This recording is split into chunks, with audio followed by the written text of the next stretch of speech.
Hello दोस्तों, आप सभी का फिर से स्वागत है आज के एक नए वीडियो में। आज हम फिर से एक नए टॉपिक को लेकर आ गए हैं जो कि हमारे भारत के जो भी पड़ोसी देश है उस सभी के बारे में कौन सा सीमा रेखा का निर्माण करता है, कौन सी सीमा रेखा की लंबाई कितनी है, उस सभी चीज़ों को हम लोग आज के क्लास में देखने का प्रयास करेंगे। हमारे भारत के हम लगभग स्थलीय पड़ोसी देशों की संख्या कहें तो 7 है। और जो 7 देशों है इसके बहुत सारे देश हैं जिसके हम कहें सीमा रेखा का नाम है। जैसे कि हम कहें भारत और पाकिस्तान के सीमा रेखा का नाम कहें तो रेड क्लिफ है। और इस रेड क्लिफ का कितना लंबाई है, तो ऐसे करके जो भी देश की सीमा रेखा की नाम है उस चीज़ को देखेंगे और उसकी लंबाई कितनी है उस सीमा रेखा की उसको देखेंगे। सबसे अधिक किस देश से हमारे भारत के साथ सबसे अधिक लंबी सीमा लगती है उसको देखेंगे और सबसे छोटा सीमा किसके साथ लगता है उसको भी हम लोग देखेंगे। तो आइए हम लोग बिना समय को बर्बाद किए हुए हम अपने क्लास को शुरू करते हैं। सबसे पहले देखिए हमारा पूरे भारत है जो कि नीचे के हिस्सा जो आप देख रहे हैं इसको हम लोग तीनों तरफ से जो घिरा हुआ जल से है इसी को हम लोग प्रायद्वीप के नाम से जानते हैं या इसी को हम लोग प्रायद्वीपीय भारत के नाम से जानते हैं। उसके बाद में हम लोग देखें यहाँ यह कच्छ की खाड़ी है और कच्छ से खाड़ी से लेके और यहाँ जम्मू कश्मीर तक जो भारत और पाकिस्तान के बीच सीमा रेखा है इसी को हम लोग रेड क्लिफ के नाम से जानते हैं। और इस रेड क्लिफ का निर्माण कब हुआ था, तो 1947 ईस्वी में हुआ था, भारत विभाजन के समय।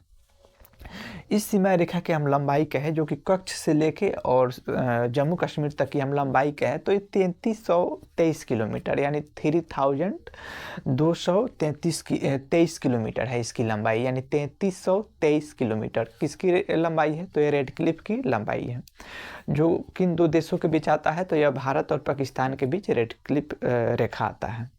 तो ये हो गया महत्वपूर्ण।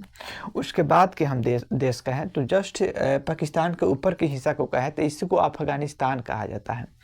यह अफगानिस्तान है और भारत और अफगानिस्तान के बीच कौन सा सीमा रेखा लगता है, तो इसी को हम लोग डुरंड रेखा के नाम से जानते हैं। साधारण सी बात है, जो व्यक्ति ने उस सीमा रेखा का निर्धारण किया था उसी के नाम से उस सीमा रेखा का भी नामकरण हुआ था। जैसे में रेड क्लिफ ने जो रेड क्लिफ रेखा का निर्माण किया था या इनको निर्धारित किया था तो उसी के नाम में उन्हीं के सम्मान में इसका नामकरण भी कर दिया गया कि रेड क्लिफ के नाम से ही इस सीमा रेखा को हम लोग रेड क्लिफ के नाम से ही जानेंगे।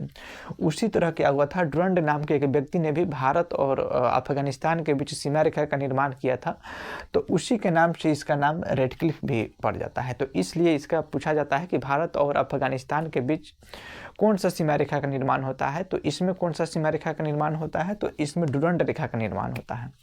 और इस डुरंड रेखा की लंबाई कितनी होती है, तो इसका लंबाई क्या होता है, 106 किलोमीटर होता है, यानी डुरंड रेखा की लंबाई 106 किलोमीटर।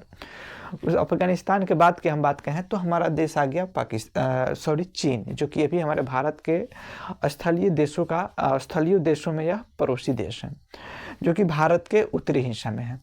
तो सबसे पहले की बात कहें कि भारत और एक देश है जिसको हम लोग तिब्बत के नाम से जानते हैं। वर्तमान ये देश नहीं है क्योंकि इस पर चीन अपने अधिकार में लिए हुए है। तो तिब्बत और भारत के बीच एक समझौता हुआ और उस समझौता से इस बॉर्डर लाइन को निर्धारित किया गया था भारत और तिब्बत के बीच। जब तिब्बत को चीन अपने हिस्से में मिला लिया तो उसके बाद से तिब्बत पर भी जब चीन का अधिकार हो गया तो चीन का क्षेत्र कहाँ पे आ गया, पूरा भारत के स्थलीय देशों के पड़ोसी में आ गया। जब ये भारत के उत्तरी हिस्सा में जब ये पड़ोसी देश में है तो अब यहाँ पे तिब्बत नाम का तो कोई देश नहीं है, तो अब हम लोग क्या पढ़ते हैं, चीन को डायरेक्ट पढ़ते हैं।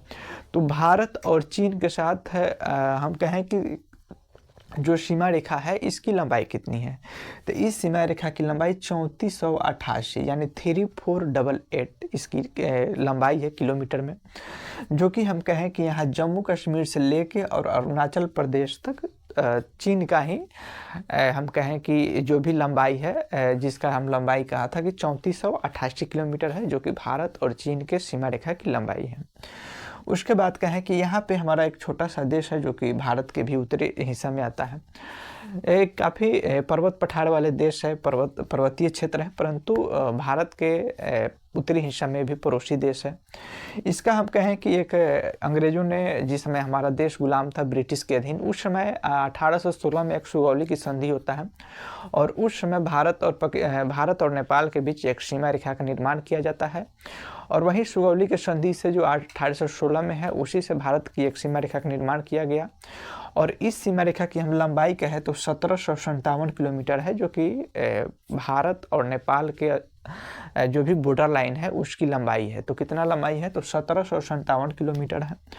और यह कब सुगौली के संधि हुआ था? तो यह 1816 में हुआ था और भारत और नेपाल के बीच हुआ था। कहाँ पे हुआ था? तो यह सुगौली में हुआ था। सुगौली कहाँ है? तो सुगौली बिहार के मोतिहारी जिला में सुगौली एक जगह है, वहाँ पे इस संधि को किया गया था। तो हमने यहाँ तक देख लिया। नेपाल के बाद में एक और छोटा सा देश आता है जो कि भूटान। भारत और भूटान के बीच जो भी सीमा रेखा की लंबाई है, तो कितना लंबाई है? तो इसका हम लंबाई का है 699 किलोमीटर, यानी 700 में 1 किलोमीटर कम है, यानी 699 किलोमीटर भारत और भूटान के सीमा रेखा की लंबाई है। उसके बाद में कहें तो म्यांमार आता है, जो कि भारत के पूर्वी हिस्सा में है। तो इसकी लंबाई कहें तो भारत और म्यांमार के बीच सीमा रेखा की लंबाई कितना है? तो 1643 किलोमीटर, जो कि भारत और म्यांमार की सीमा रेखा की लंबाई है। और भारत से हम कहें म्यांमार कब स्वतंत्र हुआ था? तो 1936 ईस्वी में। पहले म्यांमार भी भारत का ही हिस्सा होता था। उसके बाद में कहें म्यांमार के बाद कहें बांग्लादेश, जो कि ये भी हमारा भारत का ही हिस्सा था, जो पहले इसको कभी पूर्वी पाकिस्तान के नाम से जाना जाता था और वर्तमान में जो पाकिस्तान है उसको पश्चिमी पाकिस्तान के नाम से जाना जाता है।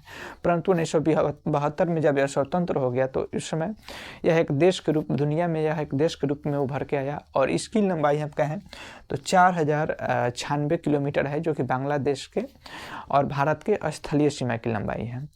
और यह हम कहें कि भारत के जितने भी पड़ोसी देश है उसमें सबसे अधिक सीमा बनाने वाला कोई देश है तो बांग्लादेश, क्योंकि 4096 किलोमीटर जो कि सभी देशों से सबसे अधिक है। तो ये भी एक जीके का क्वेश्चन बन जाता है, जो कि काफ़ी महत्वपूर्ण है। उसके बाद पूछा जाता है कि स्थलीय जो भी पड़ोसी देश है उसमें सबसे छोटा सीमा रेखा का निर्माण कौन सा करता है? तो उसमें आ जाता है हमारा अफगानिस्तान, जो कि मात्र 106 किलोमीटर ही निर्माण कर पाता है। तो ये हमारा भारत के जो भी उत्तरी स्थलीय सीमा से सटने वाले जो देश है उसके संबंधित जो भी जानकारियाँ थी उसको हमने बताया, जो कि कितना किलोमीटर में है, कौन सा रेखा का कौन सा नाम है। और एक और बात की, जो बांग्लादेश का जो सीमा रेखा है इसको हम लोग शून्य रेखा के भी नाम से जानते हैं। जिस तरह भारत और पाकिस्तान के बीच हम लोगों ने रेड क्लिफ रेखा नाम दिए थे, उसी तरह भारत और बांग्लादेश के जो भी सीमा रेखा है उसको हम शून्य रेखा के भी नाम से जानते हैं। तो ये रहा, जो कि इस पे हम तो एक और पहले वीडियो बनाए थे पड़ोसी देश करके, परंतु उसमें इस चीज़ों का डिटेल वर्णन नहीं किया गया था। तो हमने सोचा है क्यों नहीं एक अलग से वीडियो बना के उसमें काफ़ी बारीकी से जो भी सीमा रेखा है उसकी लंबाई कितनी है, सबसे अधिक किस देश की लंबाई है, सबसे कम किस देश की लंबाई है, उस सभी चीज़ों को हमने आपको बताने का प्रयास किया हूँ। फिर मिलते हैं नेक्स्ट वीडियो में कोई अच्छा सा जानकारी लेके। अब इनके लिए जय हिंद, जय भारत।